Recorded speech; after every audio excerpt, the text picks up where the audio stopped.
Hello friends, जैसे कि आप लोगों को पता है नेट का एग्ज़ाम आने वाला है तो रिवीजन शुरू हो चुका है। तो शुरुआत करते हैं मैथमेटिकल एनालिसिस के फर्स्ट चैप्टर कॉम्प्लेक्स एनालिसिस से। तो आपको पता है e⁻i theta equal to cos theta plus i sine theta. बहुत बार क्वेश्चन देखे गए हैं, हार्मोनिक फंक्शन पूछता है। तो हार्मोनिक फंक्शन की कंडीशन आपको पता होनी चाहिए, del 2u upon del x2 plus del 2u upon del y2 equal to 0। उसके बाद मिलने थॉमसन मेथड पर भी क्वेश्चन आते हैं, जहाँ पर आपको x इक्वल टू जेड और y इक्वल टू 0 पुट करना होता है। उसके बाद कोई फंक्शन एनालिटिक है या नहीं है, उसके लिए आप देखते हैं del u upon del x equal to del v upon del y, del u upon del y equal to minus के del v upon del x। Similarly अगर आप पोलर कोऑर्डिनेट्स में देखें तो del u upon del r equal to 1 upon r del v upon del theta और 1 upon r del u upon del theta equal to minus के del u upon del r। ये हम analytic function check करने के लिए इन equations का use करते हैं। उसके अलावा आपको कुछ फॉर्मूले और याद होने चाहिए, जैसे कि cos iota theta that is cos hyperbolic theta, cos theta equal to 1/2 e⁻i iota theta plus e⁻ minus i theta. Cos hyperbolic theta में आई हट जाता है, सिमिलरली रहेगा। सिमिलरली साइन की आप देख लीजिए, sine iota theta equal to iota sine hyperbolic theta. Sine iota theta को हाइपरबोलिक में कैसे चेंज किया है, और साइन थीटा और साइन हाइपरबोलिक थीटा के भी फॉर्मूले आप देख लीजिए। उसके अलावा अगर बात करें residue of z x equal to 1/2 plus z star, और इमेजनरी पार्ट अगर बात करें जेड का तो वो होता है 1/2 Z minus Z star. Omega की वैल्यू आपको पता होनी चाहिए, बहुत बार क्वेश्चन से आते हैं। Omega equal to -1/2 plus iota root 3/2 और omega square equal to -1/2 minus iota root 3/2। 1 plus omega square equal to 0 होता है, और 1 into omega square equal to omega cube equal to 1 होता है। 1 को हम लोग बहुत बार क्वेश्चन इससे भी आता है, 1 को हम लोग कैसे लिखते हैं e⁻i के फॉर्मेट में, तो e⁻i 2n पाई, और -1 को +1 आ जाएगा वहाँ पर 2n की जगह पर, और i को 4n + 1 π/2, और -i को लिखते हैं e⁻i 4n + 3 π/2। सिमिलरली अगर imaginary part of z square की बात की जाए तो हमको पता है जेड स्क्वायर क्या हो जाएगा, x square minus y square minus 2xy। तो imaginary part of z square क्या हो जाएगा 2xy।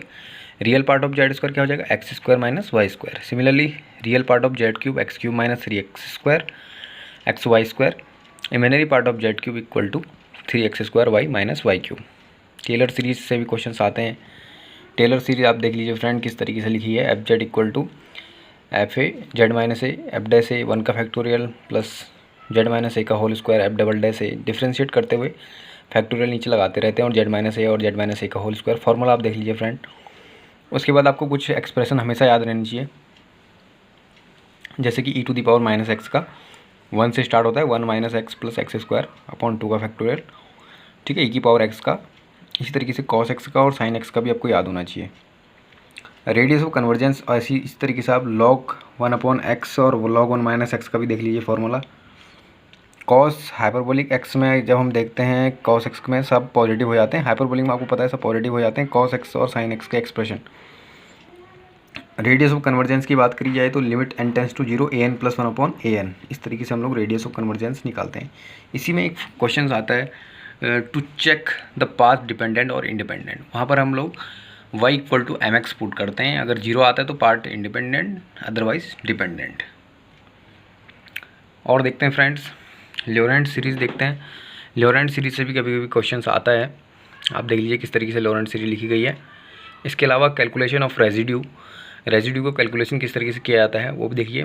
If a complex function is not analytic at z equal to Z not, अगर कोई complex function Z equal to Z not पर analytic नहीं है तो लोरेंट सीरीज एक्सप्रेशन इस तरीके से लिखा जाता है, F Z equal to summation n equal to 0 to infinity a n z minus Z not raise to the power n plus summation n equal to 1 to infinity b n upon z minus Z not raise to the power n। Residue निकालना किसी function का वो होता है वहाँ पर function analytic नहीं होता है, तो f Z equal to Z not पर मान लेते हैं एनालिटिक नहीं होता। तो इस लोरेंट सीरीज से हम देखते हैं coefficient of 1/z minus Z naught in Laurent expression में जो आता है वही रेजिड्यू होता है Z equal to Z not.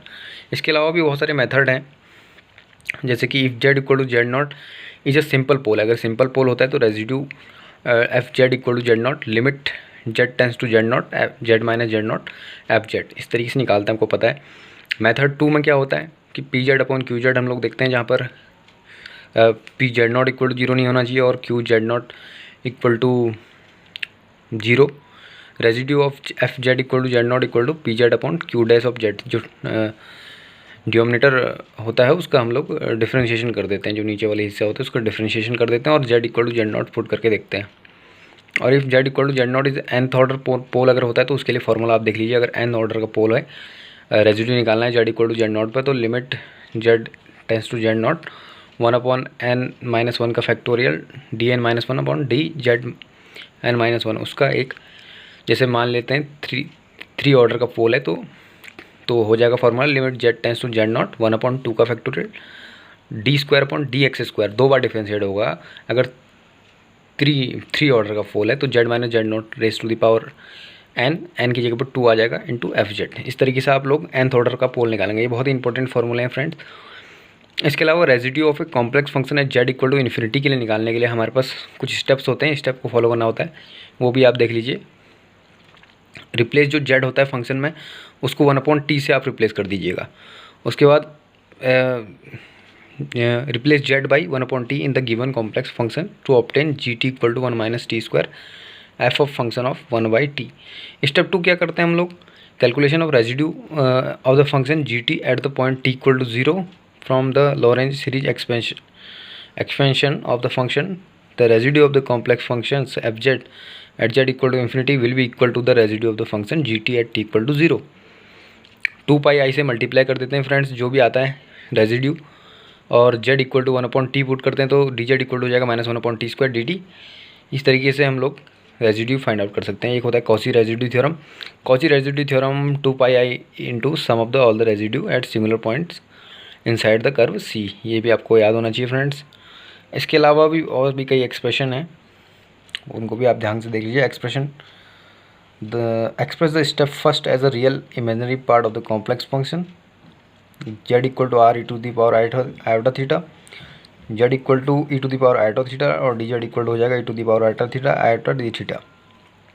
यहाँ से डी थीटा की वैल्यू निकाल देंगे, जैसे कि कॉस एम थीटा को हमको लिखना है। कॉस एम थीटा का फॉर्मूला क्या हो जाएगा, 1/2 E to the power iota M theta plus E to the power minus iota M theta. E to the power iota theta को हम लोग लिखते हैं जेड, तो जेड 1/2 जेड की power M plus 1/z raise to the power M. Curve always positive लेंगे, positive में anti clockwise और क्लॉकवाइज में नेगेटिव हो जाएगा। E to the power iota π/2 की वैल्यू होती है आई, और मॉड जेड की वैल्यू होती है 1, यह आप निकाल सकते हैं। आज हमने देखा है कॉम्प्लेक्स एनालिसिस का पूरा एनालिसिस, मैथमेटिकल का फर्स्ट चैप्टर। आगे भी हम देखते रहेंगे, हमारे साथ जुड़े रहिए और चैनल को सब्सक्राइब कीजिए। Thank you.